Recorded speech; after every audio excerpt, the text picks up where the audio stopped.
आप देख रहे हैं इंडिया टीवी। आपके साथ मैं हूं प्राची पाराशर। वक्त है प्रहार का। महाराष्ट्र में चुनावी शोर थम चुका है, लेकिन वोट जिहाद का हल्ला अभी भी बदस्तूर जारी है। महाराष्ट्र में वोटिंग का काउंटडाउन शुरू हो चुका है, लेकिन एमवीए के नेता मौलानाओं के सामने अब भी अर्जी लगा रहे हैं और मौलाना एमवीए के समर्थन में वोट जिहाद की पर्ची निकाल रहे हैं। नया मामला समाजवादी पार्टी के नेता अबू आजमी का है। मानखुर्द शिवाजी नगर से चुनाव लड़ रहे सपा नेता अबू आजमी का मुफ्ती सलमान अजहरी के साथ मुलाकात का वीडियो सामने आया है। ये वही मुफ्ती सलमान अजहरी है जिन्हें इसी साल फरवरी में गुजरात पुलिस ने हिंदुओं के खिलाफ भड़काऊ भाषण देने के मामले में गिरफ्तार किया था। और अब चुनाव से पहले मुस्लिम वोट के लिए सपा नेता अबू आजमी ने हिंदुओं के खिलाफ हेट स्पीच देने वाले मुफ्ती सलमान अजहरी से मुलाकात की है।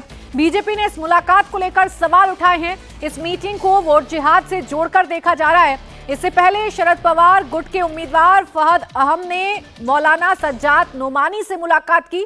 वहीं कुछ दिन पहले डिंडोशी से उद्धव गुट के उम्मीदवार सुनील प्रभु ने मस्जिद में जाकर मौलानाओं से मीटिंग की थी और मौलानाओं ने एमवीए के पक्ष में वोट करने की अपील की थी। तो वोट जिहाद वर्सेस धर्म युद्ध वाला चुनाव इस वक्त महाराष्ट्र में देखने को मिल रहा है। कल भले ही चुनावी प्रचार प्रसार का शोर थम गया हो, लेकिन वोटिंग से ठीक एक दिन पहले अब कैसे अपने वोट बैंक को एकजुट करने की कोशिश की जा रही है या कैसे वोट जिहाद का इस्तेमाल किया जा रहा है, वो अब तस्वीरें महाराष्ट्र से सामने आ रही हैं। अबू आजमी मानखुर्द शिवाजी नगर से चुनाव लड़ रहे हैं। उनके खिलाफ इस बार अजीत पवार गुट के नवाब मलिक मैदान में हैं, तो वहीं शिंदे गुट ने सुरेश पाटिल को उतारा है। मानखुर्द शिवाजी नगर में 50% से ज्यादा मुस्लिम वोटर हैं जो जीत हार का फैसला करते हैं। यही वजह है कि अबू आजमी ने हिंदुओं के खिलाफ भड़काऊ भाषण देने वाले मुफ्ती सलमान अजहरी से मुलाकात की ताकि मुस्लिम वोट ना बटे और नवाब मलिक के साथ इस लड़ाई में शिंदे सेना फायदा ना उठा पाए। अबू आजमी और मुफ्ती अजहरी के बीच हुई इस मुलाकात में क्या बातचीत हुई, पहले वो सुनिए। कैसे तशरीफ लाना हुआ? देखिए, मैं कई दिनों से सोच रहा था कि आपसे मुलाकात करूं। जब आपके तो केसेस हुए तो हम लोग बहुत फिक्रमंद थे और आप आए तो मुझे मुलाकात करने को बहुत दिल था। और अभी इलेक्शन भी है जी जी, तो मैं तो खासतौर से अभी तो आया कि आप मुझे दुआ कीजिए कि मैं इस इलेक्शन में चौथी बार लड़ रहा हूँ इलेक्शन। अच्छा और इस इलेक्शन में मुझे कामयाबी में रखी कि मेरे यहाँ 1,90,000 मुस्लिम वोट है और 5 लोग लड़ने वाले हैं और 1,50,000 वोट है और नाम मुस्लिम 1 लड़ने वाला है। अगर वोटों का बंटवारा होगा तो मेरे यहाँ फिर ये नफरत वाले बीजेपी के लोग जो मुसलमानों के साथ बार बार करते और आपके साथ जिन्होंने किया ही, तो ये लोग चुन के नहीं आना चाहिए। मैं आपसे दुआ कर रहा हूँ। बिल्कुल, अल्लाह ताला कामयाबी अता फरमाए। आप जिस तरह से सियासत में आगे बढ़ रहे हैं, या पहले से भी आपका रिकॉर्ड है, आप सिटिंग एमएलए रहे हैं, लेकिन कासिम भाई मैं आपके सामने खुल करके इजहार भी करता हूँ जी कि हमारा नेताओं से या लीडरों से कोई दूसरा मुतालबा नहीं होता, ना ही कोई लेन देन के मामला होते हैं। समझ रहे होंगे हुजूर पाक सल्लल्लाहु अलैहि वसल्लम की इज्जत, उस पर कोई उंगली ना उठाए, कभी गुस्ताखी ना हो। नामों-ए रिसालत हमारा मिशन है। अल्लाह ताला करे कि कामयाब हो और उसके बाद अगर आप जीत करके आगे बढ़ते हैं तो बस हमको ये आश्वासन दे दीजिए कि इस सिलसिले में आप क्या करेंगे नामों-ए रिसालत की हिफाजत के लिए, इस मिशन के लिए आप क्या काम करेंगे? देखिए, हमारे यहाँ से कम 100 बार सरकार से सड़क पे ये डिमांड कर चुका हूँ।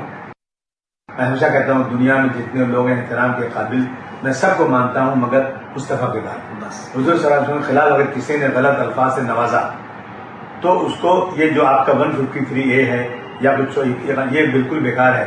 कम से कम उस पर आप UAPA लगाइए। और अगर मेरा मैनिफेस्टो आप देखेंगे, मैं तो आज आपसे मिल रहा हूँ ना, मेरा मैनिफेस्टो 20 दिन पहले बन चुका है। उसमें पहली जो मेरी मांग है कि मैं अगर सत्ता में आया, पावर में आया, तो मैं सत्ता पक्ष से उसमें एक कानून जरूर बनवाना चाहूंगा कि जो जिन्होंने भी हुजूर सल्लल्लाहु अलैहि वसल्लम के खिलाफ कुरान शरीफ जलाने का या कोई गाली देने का ऐसी चीजें आई ना, तो उसको UAPA के कानून में बंद किया जाए। ये सबसे बड़ी दहशतगर्दी है। बिल्कुल। देखें, आप हमारी तकरीरें, हमारे बयानात कभी सुने होंगे या सुनते होंगे और लोगों के दिलों तक हम पहुंचते हैं तो सिर्फ और सिर्फ हमारा यही एक मिशन है। अच्छा, उसके अलावा हम इस देश में रहते हैं तो मैं खुलकर के ये भी कहता हूँ कि ना हम किसी को छेड़ें ना आप हमको छेड़ें। जब कानून बनाना हो तो हम तो ये कह रहे हैं तमाम जितने भी मुकद्दसात हैं सबके नज़दीक जो जिस धर्म को मानते हैं उनके नज़दीक कोई मुकद्दस है, किसी के भी, सबके लिए कानून बना दो। हाँ, जो मुकद्दस हजरात है उनके लिए आप कोई छेड़छाड़ ना करो। नहीं, मगर दीन भी ये नहीं सिखाता। मगर उनके लिए कुछ होता है ना तो वो तो उसको पकड़ के उसको बर्बाद कर देते हैं। बिल्कुल, हमारे मजहब के खिलाफ होता है ना तो उसमें मुकदमा नहीं करते लोग। ये तो हालत है जो सरकार बैठी हुई है, इसके खिलाफ लड़ रहे हैं हम लोग। बिल्कुल, हम इस सिलसिले में मेरी दुआ है और मैं सिर्फ और सिर्फ अपने नेताओं से और लीडरों से जो भी चुन करके जाए यही मुतालबा करता हूँ कि आप कौम और मिल्लत और मुल्क की फलाह बहबूदी के लिए काम तो कर रहे हैं, इसी तरह से हुजूर पाक सल्लल्लाहु अलैहि वसल्लम की इज्जत की हिफाजत हमारे लिए बहुत ज़रूरी है। ये हमारा ईमान है। आप इसमें आगे बढ़ते हैं, हम आपके साथ। बिल्कुल, हम हमेशा बढ़ेंगे। अगर मैं मुसलमान हूँ तो मेरा पहला फर्ज होता है ये कि मैं अपनी जान भी कुर्बान कर दूँ अगर ऐसा वक्त है तो। बिल्कुल बिल्कुल, यही चीज़ ईमान की अलामत है। और दूसरी चीज़ जो देखिए, मुआशरे के अंदर खराबियाँ हैं, फैली हुई हैं, ख़ास तौर पर नशा को लेकर के मुसलमान कौम में बहुत ज़्यादा मैंने देखा है। जेलों के अंदर भी बहुत सारी खराबियाँ हैं। इस सिलसिले में भी आपको इक़दाम करना चाहिए। देखिए, ये जिम्मेदारी सरकार की है, पुलिस की है, होम मिनिस्टर की है। मैं एज ए MLA मैं अपनी सारी प्रॉब्लम्स जाऊँ मिनिस्टरों से मिलूँ, हाउस में खड़े होकर उस पर डिमांड करूँ। मेरे पास जब से मैं चुन के आया हूँ मैंने हमेशा नशे के खिलाफ बातें किया है और गवर्नमेंट ने सारे नशे के जो डिपार्टमेंट ऑफिसर हैं, कमिश्नर ने मेरे से 10 बार मीटिंग भी किया है। देखो हमने इतने लोग पकड़ा, ऐसा किया। मैंने कहा पकड़ा लेकिन बहुत बाकी है। मैंने यहाँ तक कहा हाउस में कि अगर आप नहीं कर सकते तो मुझे पावर दे दो 1 महीने का और मैं जो चाहूँ करूँ। मैं नहीं बंद किया तो मैं अपने बाप की औलाद नहीं, जहाँ तक मैंने तकरीर किया तकरीर आपको भेज सकता हूँ मैं। और उसके बाद मेरी डिमांड पे होम मिनिस्टर ने खड़े होकर जवाब दिया कि हम पुलिस स्टेशन में एक ऐसा सेल, अलग स्पेशल सेल डिपार्टमेंट बनाएंगे जो सिर्फ नशे के लिए काम करेगा। कर रहा हूँ मैं इसे। और नशा तो बढ़ते ही जा रहा है, माँ बाप की जिम्मेदारी, सोसाइटी की जिम्मेदारी। देखिए, और गवर्नमेंट जो है ना मुसलमानों के लिए काम नहीं करती, तो चाहती है बर्बाद हो जाए। कि हमें खुद इसके लिए कुछ करना पड़ेगा। बिल्कुल बिल्कुल, आप आगे बढ़िए कि इलेक्शन का माहौल है, इस सिलसिले में तो आप तमामी मेहनत कर रहे हैं, लेकिन दीगर जो भी चीज़ें इस तरह से हुजूर पाक सल्लल्लाहु अलैहि वसल्लम की गुस्ताखी के सिलसिले में कभी कभार ऐसा भी होता है कि गैर भी करते हैं, कभी अपनों में भी होते हैं। क्या आप कभी किसी इस तरह की गुस्ताखी को बर्दाश्त करते हैं या कभी ऐसे लोगों का समर्थन करते हैं जिनके ऊपर गुस्ताखी का धब्बा लगा? नौज़ुबिल्लाह, अल्लाह मुझको। आपको यहां पर यह भी याद दिला दूं कि अबू आजमी जिस मुफ्ती अजहरी से बात कर रहे हैं हेट स्पीच के मामले में, गुजरात पुलिस इन पर कार्रवाई कर चुकी है। भड़काऊ भाषण देते हैं, हेट स्पीच देते हैं, जिनसे अबू आजमी दुआ पढ़ने की अपील कर रहे हैं, मुस्लिम वोट की अर्जी लगा रहे हैं। मुफ्ती सलमान अजहरी ने अपनी डिमांड लिस्ट आजमी के सामने रखी है और उस डिमांड लिस्ट में क्या है आइए आपको यह भी बताती हूं। अभी अबू आजमी से मुफ्ती अजहरी ने जो मांगे रखी हैं वो आपके सामने हैं। हमारे खुदा और नबी के खिलाफ गुस्ताखी ना हो। दूसरी मांगी रखी गई है गुस्ताखी करने वालों पर UAPA के तहत एक्शन हो। और इस वाली मांग पर अबू आजमी भी ये कह रहे हैं कि कई बार तो ऐसा होता है कि ऐसे लोगों पर ये सरकार मुकदमा नहीं करती है, इसलिए मैं ये चाहता हूं कि UAPA के तहत ऐसे लोगों पर कार्रवाई हो जो नबी के शान में गुस्ताखी करते हैं। तीसरी मांग ये रखी गई है कि ना हम किसी को छेड़े ना कोई हमें छेड़े। चौथी मांग ये कि मुस्लिमों के बीच फैल रही नशे की बुराई पर रोक लगे। हालांकि ये जो मांग रख रहे हैं ना हम किसी को छेड़े ना कोई हमें छेड़े, ये वही मुफ्ती हैं जो कई बार हेट स्पीच दे चुके हैं और हेट स्पीच के मामले में यानी कि भड़काऊ बयान के मामले में उन पर पुलिस कार्रवाई भी कर चुकी है। अब यही मुफ्ती ये कह रहे हैं कि ना हम किसी को छेड़े ना कोई हमें छेड़े, कुछ ऐसा किया जाए। और इसीलिए अबू आजमी कह रहे हैं कि आपकी इन सारी मांगों को मैं मानता हूं, बस आप दुआ कीजिए कि मेरी कॉन्स्टिट्यूएंसी में यानी जहां से मैं चुनाव लड़ रहा हूं वहां पर जितने भी मुस्लिम हैं वो एकजुट होकर मुझे वोट करें। अब ये मुफ्ती अजहरी कौन है जिनके पास मुस्लिम वोट की अर्जी लेकर सपा नेता अबू आजमी पहुंचे, वो भी आइए आपके सामने रखती हूं। खुद को इस्लामी रिसर्च स्कॉलर ये बताते हैं मौलाना साहब, और काहिरा की अल अजहर यूनिवर्सिटी से इन्होंने पढ़ाई की है।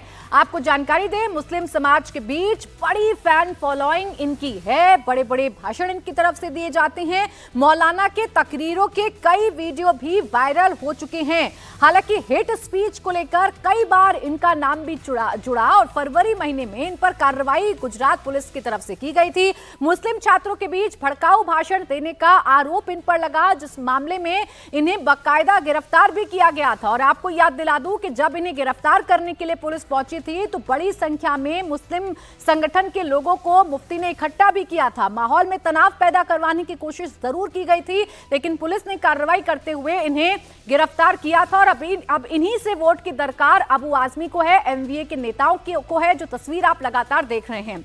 मुफ्ती सलमान अजहरी को गुजरात के जूनागढ़ में दिए गए जिस भड़काऊ तकरीर के मामले में गिरफ्तार किया गया था, उसे सुनिए और समझिए कि वोटिंग से पहले अबू आजमी उनके पास क्यों पहुंचे। से उलझते हैं, अभी तो करबला का आखिरी मैदान बाकी है, कुछ देर की खामोशी है, फिर शोर आएगा, का वक्त है, कल हमारा दौर आएगा। लब्बैक या रसूल अल्लाह, लब्बैक या रसूल अल्लाह, लब्बैक या रसूल अल्लाह।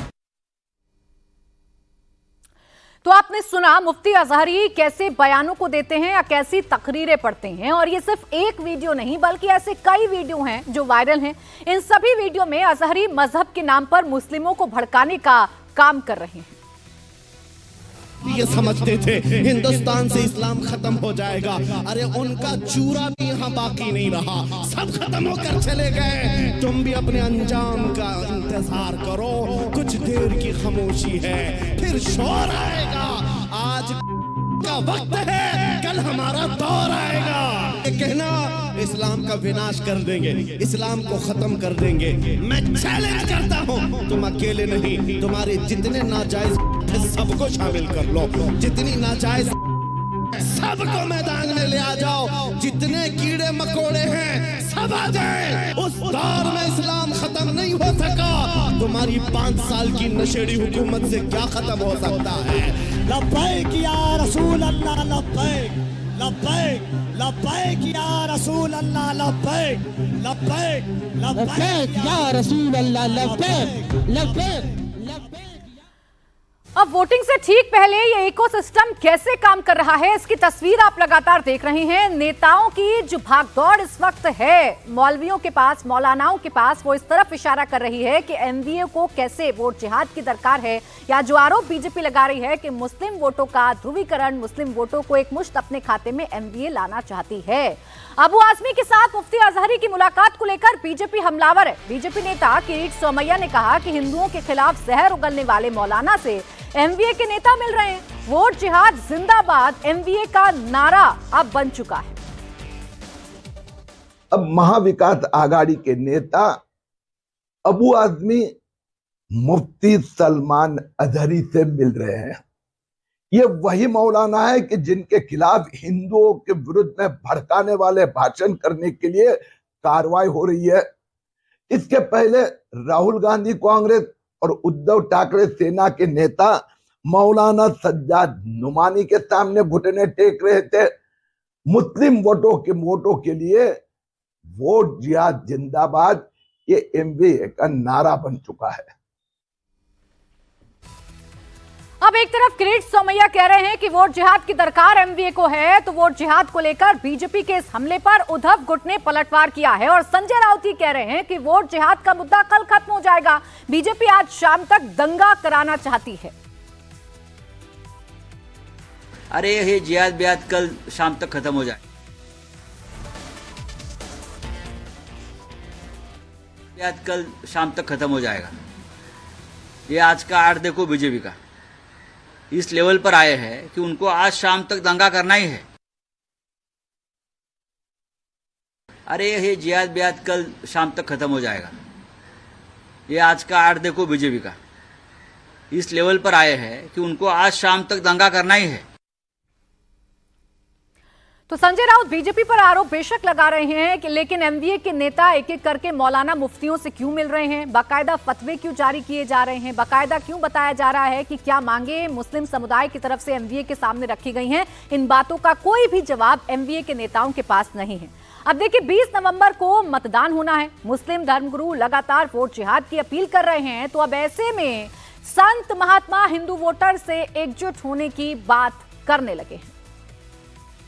हमारे यहाँ बिल्कुल वोट जिहाद होना चाहिए। अगर वोट जिहाद होगा तभी सब हिंदू एक होंगे। कारण क्या है कि हिंदुओं को सिर्फ वोट देना है और जाति में बट करके दें, ये नहीं, सनातन में हो करके दें तो ये ज़्यादा अच्छा रहेगा। क्योंकि जैसे मुसलमान एक हो करके वोट जिहाद करते हैं, वोट जिहाद उनका होता है, वो अपने ही एक विशेष पार्टी को देते हैं, एक विशेष जाति को देते हैं। तो उसी तरह से हमारे हिंदुओं में भी ये संगठन होना चाहिए कि जो हम एक सनातनी संस्कृति से जुड़े हुए हैं और हमारा सनातन धर्म जिसका उद्धार करे, जो हमारे सनातन धर्म का उत्थान करे, जो हमारे सनातन धर्म को आगे लेकर के आवे, जो हमारे सनातन धर्म के लिए जूझे, उसके लिए हम वोट करें। और इसलिए हमारे यहाँ वोट जिहाद जरूरी है। और जितने भी हिंदू हैं हम उनसे यही अपील करते हैं कि अपनी समझ से, किसी नेता के कहने से नहीं, अपने भारत के कल्याण को देखते हुए और अपनी एक जिम्मेदारी को समझते हुए वोट जिहाद होना चाहिए। तो अब समझिए कि वोट जिहाद का जो काउंटर है वो अब संतों की तरफ से किया जा रहा है। महंत राजू दास ने भी कहा कि महाराष्ट्र के चुनाव में मतदाताओं को राष्ट्र विरोधियों का विरोध करना चाहिए। वहीं अखाड़ा परिषद के प्रवक्ता महंत दुर्गा दास का कहना है कि वोट देना लोगों का अधिकार है, इसमें किसी को भी दखलंदाजी नहीं करनी चाहिए। महाराष्ट्र में चल रहे चुनाव में जिस प्रकार से वोट जिहाद चलाया जा रहा है, मुस्लिम उलमा कट्टरपंथियों मुल्लों के द्वारा जिस प्रकार से वहां के जनता को बरगलाने का प्रयास किया जा रहा है और वोट जिहाद के माध्यम से कहा जा रहा है कि बीजेपी को वोट ना करें, इसमें पूज्य कुछ धर्मगुरुओं ने भी अपील किया है सनातनियों के पक्ष में वोट करें।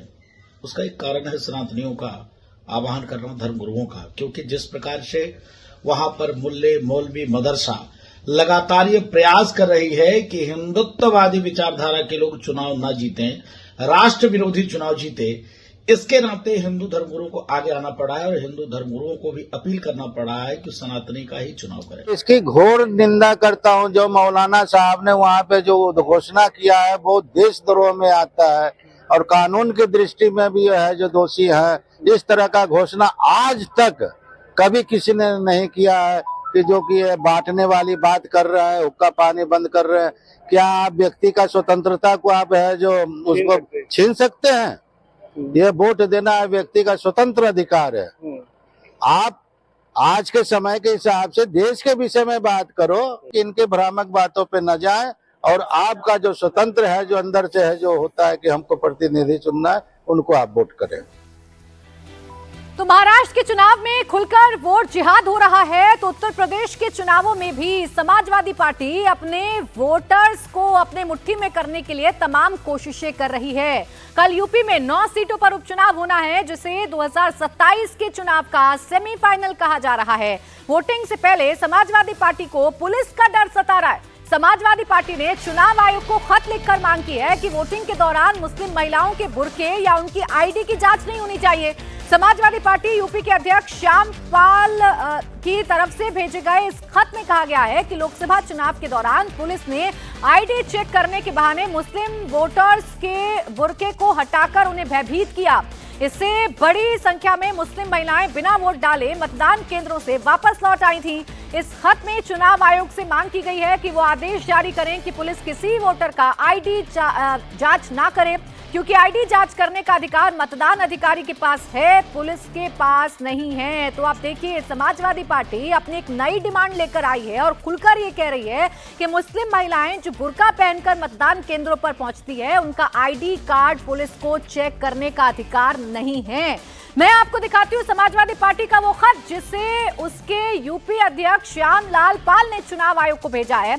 इसमें पॉइंट नंबर 1 में ही चुनाव आयोग से मांग की गई है कि वो आदेश जारी करें कि कोई पुलिस वाला किसी वोटर की आईडी कार्ड की जांच नहीं करे। इस लेटर के पॉइंट नंबर 3 में कहा गया है कि मतदान केंद्र पर तैनात पुलिस वालों को आईडी चेक करने का कोई अधिकार नहीं है। चुनाव आयोग ने यह अधिकार मतदान अधिकारी को दिया है। इस चिट्ठी में आगे लोकसभा चुनाव का जिक्र है। इसमें दावा किया गया है कि पुलिस वालों ने मुस्लिम महिलाओं के बुर्के की चेकिंग के बहाने उन्हें परेशान किया था। कई मुस्लिम महिलाएं बिना वोटिंग के वापस लौट आईं। इस वजह से मतदान का प्रतिशत प्रभावित हुआ था। अब सवाल यह है, जो समाजवादी पार्टी के नेताओं से पूछा जाना चाहिए कि पुलिस के आईडी कार्ड चेक कर लेने भर से आखिर कैसे कोई वोटर परेशान हो सकता है या उसके मन में डर पैदा हो सकता है और वो मतदान केंद्र से बिना वोट डाले वापस आ सकता है।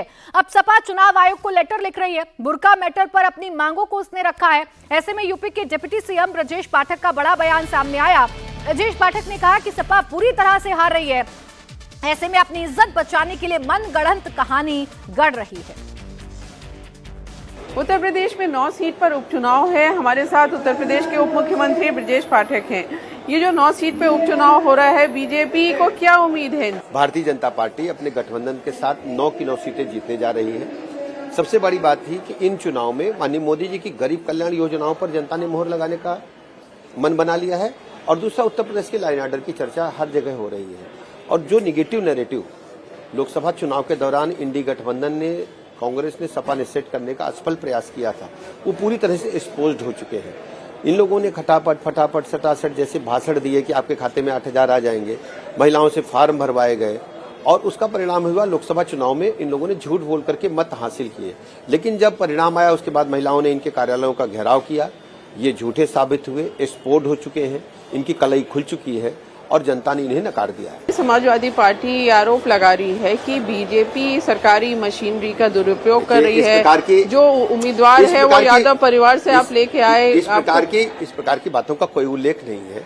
जो भारतीय जनता पार्टी के उम्मीदवार हैं वो हमारे पुराने कार्यकर्ता हैं और मजबूती के साथ टक्कर समाजवादी पार्टी के उम्मीदवार को दे रहे हैं और वहाँ विजयश्री भी भारतीय जनता पार्टी ही होगी। करहल इस बार भारतीय जनता पार्टी जीतने जा रही है। वो कह रहे परिवार के ही लेके आए, किसी और कोई और नहीं। क्या फर्क पड़ता है? भारतीय जनता पार्टी सबके लिए दरवाजे खोल करके रखती है। जो भी भारत माता के साथ देश के लिए, उत्तर प्रदेश के डेवलपमेंट के लिए काम करना चाहता है, भारतीय जनता पार्टी में सबका स्वागत है। तो ये जो मुस्लिम बाहुल सीट है जहाँ ज्यादा वोट है, जैसे करहल हो गई, सीसामऊ हो गई, मीरापुर हो गई, यहाँ किस तरह की, मीरापुर तो आरएलडी लड़ रही, लेकिन किस तरह की उम्मीद की मुस्लिम से क्या उम्मीद है आपको? हम सभी सीटों पर 9 की 9 सीटों पर जीतेंगे और अल्पसंख्यक समाज में मैंने स्वयं जाकर के लोगों से अपील की है, विचार करें और मुझे पूरी उम्मीद है कुंदरकी और कानपुर की सीसामऊ सहित मीरापुर सभी सीटों पर भारतीय जनता पार्टी प्रचंड बहुमत के साथ आने वाली है। अब वोटिंग में कुछ ही टाइम बच गया है। समाजवादी पार्टी ने चुनाव आयोग से फिर शिकायत की है। उनका समाजवादी पार्टी अपनी फेस सेविंग के लिए लगी है। वो एन केन प्रकारण अपनी इज्जत बचाने के लिए पहले से मनगढ़ंत बातों को जनता के समक्ष रखना चाहते हैं।